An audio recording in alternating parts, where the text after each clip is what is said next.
नमस्कार साथियों। आज हम फणीश्वर नाथ रेणु जी की दूसरी कहानी लाल पान की बेगम पर चर्चा करेंगे। ये कहानी सन 1957 में, पहले कहानी का नाम लिखते हैं लाल पान की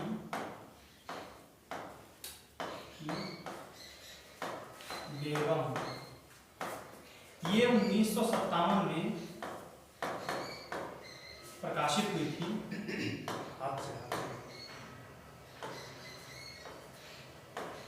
1957 में प्रकाशित हुई थी।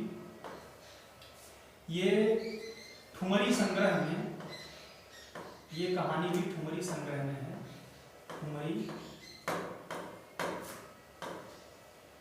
ठुमरी संग्रह में एक कहानी है। एक कहानी और ठुमरी संग्रह में थी। और कौन कहानी थी आप लोग कमेंट करके बताइएगा कि कौन सी कहानी जो ठुमरी संग्रह में थी 1957 में वो भी लिखी गई है। अब इस कहानी के बारे में और हम लोग जानते हैं कि यह नारी केंद्रित कहानी है। इसमें ग्रामीण परिवेश में जो स्त्रियों की स्थिति है उसको दिखाया गया है। और इस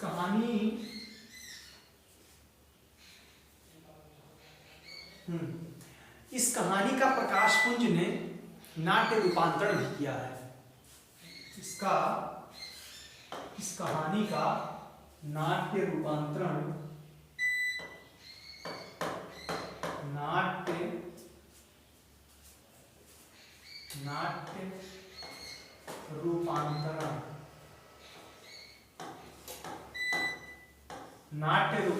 इस कहानी का नाट्य रूपांतरण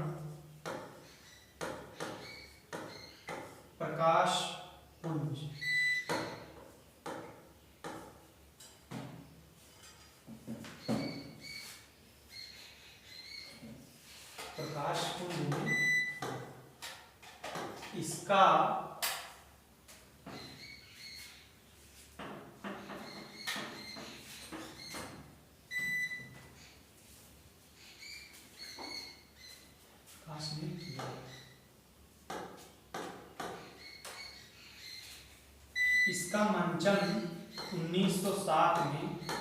इसका मंचन 1907 में शारदा सिन्हा, किसके निर्देशन में?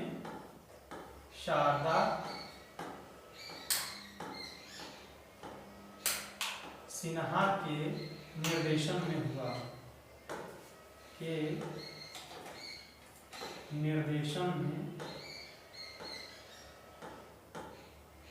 निर्देशन में हुआ।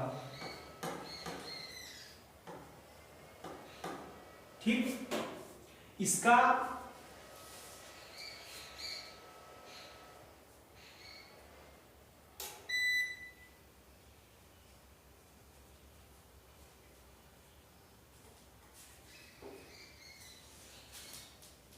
निर्देशन 1907 में शारदा सिन्हा के निर्देशन में हुआ।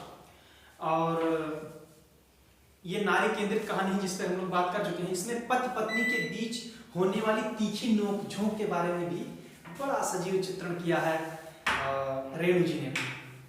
और गांव में यानी ग्रामीण परिवेश में मेलों का जिक्र है इसमें। जैसे बलरामपुर मेला देखने लोग जाते हैं। और बैलगाड़ी लाने का इसमें जिक्र है कि बैलगाड़ी मांगने के लिए जाते हैं। बैल उसके पास है, जो चंपिया है उसके पिताजी के पास बैल है, लेकिन बैलगाड़ी नहीं है तो बैलगाड़ी मांगने जाते हैं। बैलगाड़ी मांग के लाते हैं। फिर गांव के लोग जो कुछ महिलाएं हैं वो सब जाती हैं उसी बैलगाड़ी में बैठकर बलरामपुर मेला देखने। तो इन्हीं सब का इसमें जिक्र है। अब हम देख लेते हैं किस किस चीज पे चर्चा की। सबसे पहले रिवीजन करते हैं। ये कहानी है लाल पान की बेगम। लिखा है इसको रेणु ने। किसने लिखा है?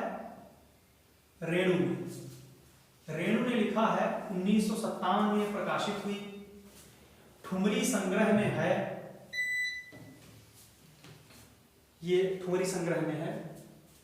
इसका नाट्य रूपांतरण प्रकाश पुंज ने किया। 1907 में शारदा सिन्हा के निर्देशन में इसका कालिदास रंगशाला में मंचन हुआ। यह ग्रामीण परिवेश की एक कहानी है जिसमें पति पत्नी के बीच तीखी नोकझोंक, ग्रामीण परिवेश के मेलों का जिक्र है। तो ठीक अगले वीडियो में अब इसके आगे चर्चा करेंगे।